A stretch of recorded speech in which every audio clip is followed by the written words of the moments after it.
Okay, so today we are going to learn how to find the greatest common factor using the list method. And so let's start with our word problem here, and we're going to do find, no, solve as we read through it. Mr. Daniels wants to surprise his advisory class with a bag of candy for each student. He bought 24 chocolates and 32 Starbursts. He's a very smart man. Starbursts are amazing. He wants each advisee to receive the same number of each type of candy and to have no candy left over. Okay, I feel like these are clues that I need to come back to. Same number, each type candy, no candy left over. How many chocolates and Starbursts will each student receive? Okay, how many chocolate, Starbursts? Okay, each student. I don't need to get that part in there, I don't think. Okay, so now I'm going to do my find and my know. So what do I know? Well, oops, let me try that again. Okay, so let's do find first. So I'm trying to find number of candies, or not candies, chocolates. And I'm going to label this 1 because I actually have 2 things. And number of Starburst. Okay. Now, what do I know? Okay, well, maybe I'll list those here. So I know that there's 24 chocolates. Let's see if I can write that.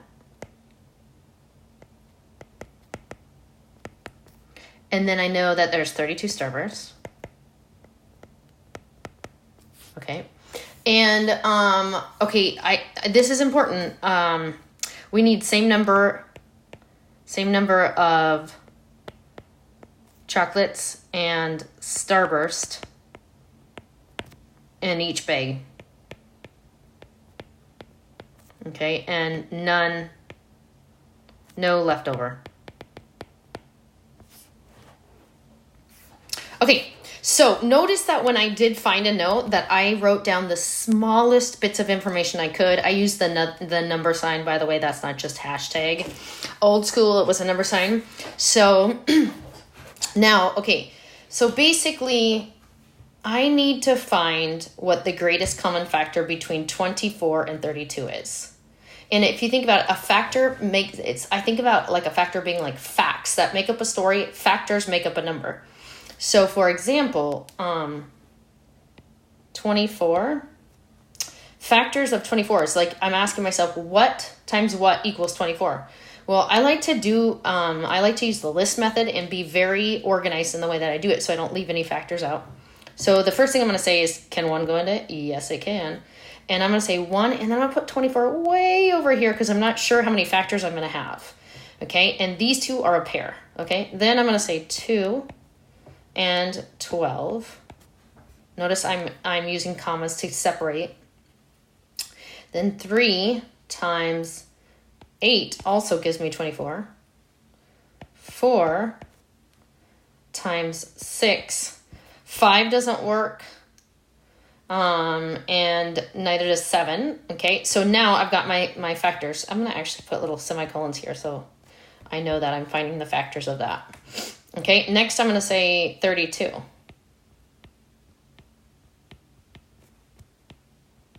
Okay, so 32. Again, let's list out some factors of 32. Well, 1 and 32. And again, I'm not sure how many I'm going to have, so I'm going to really spread things out. And then 2 can go into 32. Okay, 16 times. 3 does not work. One cool trick for 3 is to say 3 plus 2 is 5. 5 is not divisible by 3. So 3 cannot be in our list here. 4, however, does.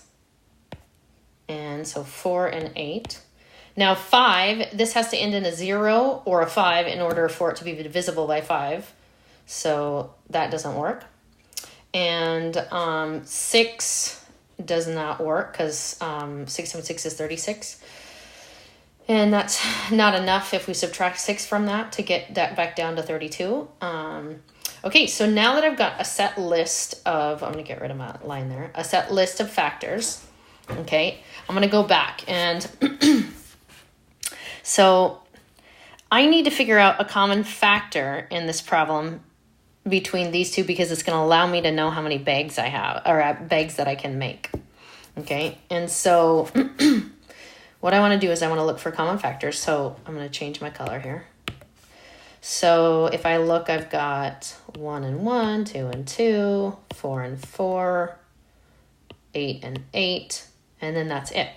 So now I could make bags. I could make one bag and I could throw all 24. Oh, you know what I should have done over here? Sorry, I didn't do that. I'm going to add that now. I'm going to label what these are so I don't get confused because I am chocolates, Starburst.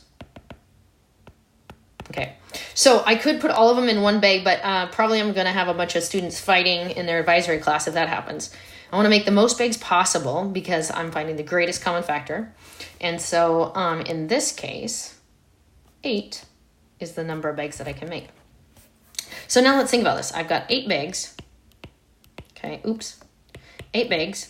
Awesome. Okay, so that means 8 advisory students are going to get these chocolates. But now I got to think about how many are going to go in each. Okay, in order to determine that, I basically have to take these 24 and spread them out amongst 8 bags. Okay, in order to do that, I could say 8 times what equals 24, or I could divide 24 by 8 and find out that there are 3 chocolates in each bag.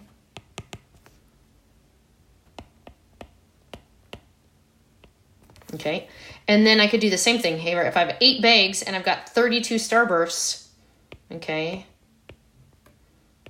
then that means each bag is going to have 4 Starbursts in each bag. Now, if it was my choice, I'd go back to 1 bag and 32 Starbursts just for me. But our answer to the problem here, how many Starbursts and how many chocolates do they get, is 3 chocolates and 4 Starbursts per bag. Thanks for listening.